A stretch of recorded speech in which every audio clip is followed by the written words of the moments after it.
What is going on, guys? Welcome back to the channel. In the last video, we were talking about, system design and what we're going to cover. And I spoke about how we're going to start with databases and gradually move to the client side. And so today, I think it's a good idea to talk about database indexes, which are, a way to organize your data, like in a database, right? So going back to our Twitter or Facebook example, if you have Facebook, which has like tons and tons of posts, we have to be able to, organize that data in some way. We have to be able to read that data really quickly and maybe perhaps like even write quickly, right? So there has to be some kind of strategy for organizing your data so you can have really fast, read speeds or write speeds even. So, yeah, let's get into it. So, database indexes are a way to organize your data, right? You want to be able to have really fast like reads and really fast writes, right? And, it's a way to persist your data, right? And you want to, store it on a hard drive and, you want that hard drive to have a database, right, on there. And, there are like multiple ways to store data on disk. Like you have a hard disk drive, you also have a solid state drive. So, for example, a hard disk drive, basically you have like the disk, right? You have the disk, whoops. Yeah, you have the disk and you have like the little metal arm right there, right? And, it's like spinning around and, you know, you have some data right here, right? Like the closer the data is on disk, the faster you have your read speeds, right? Like you don't want to be jumping around, right? Like here and here and here just to get like some data, right? Like so say you have like, you know, a database, with a bunch of names in there. If you just want to get names from A to B, you don't want to be jumping around on disk, to get all those names. You want those to be stored like right next to each other.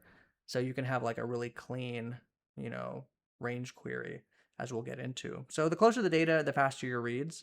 And, you have that metal arm right there, as we said, and it'll use like some kind of electromagnetism to like write zeros and ones to disk.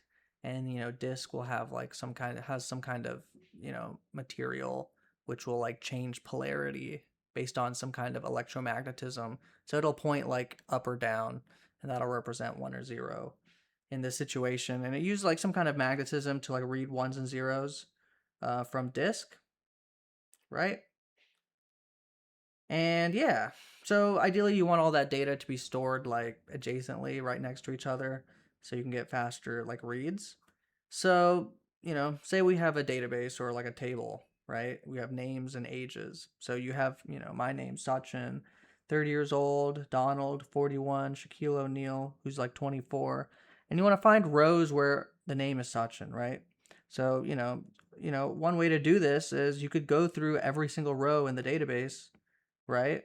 And if the name equals Sachin, then you can return that, right? That'll give you an O of N read, right?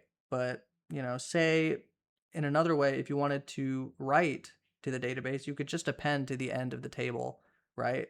And you could just add a new row. So that could give you O of 1 writes and O of N reads, right?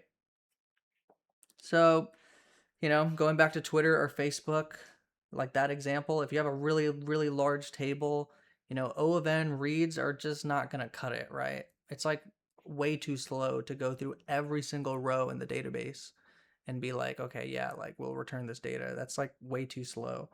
So O of N is impractical, right? And you need to be able to organize your database records in some form. There needs to be some way to organize it. And so that's where indexes come in. So indexes are a way to find rows with specific key values. And for example, like finding by name, right? In our last example. So this way you can do range queries, right?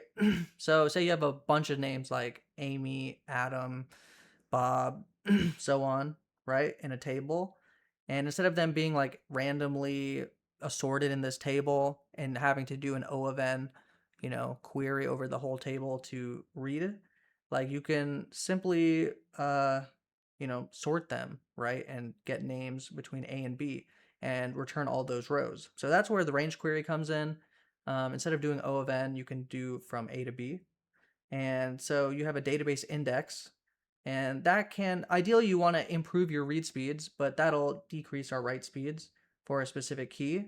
So for example, like, as we'll get into, there are different types of indexes like hash indexes and B trees. And so for a B tree, you have some kind of, binary search tree data structure, right? And, say this is like A to B, right here.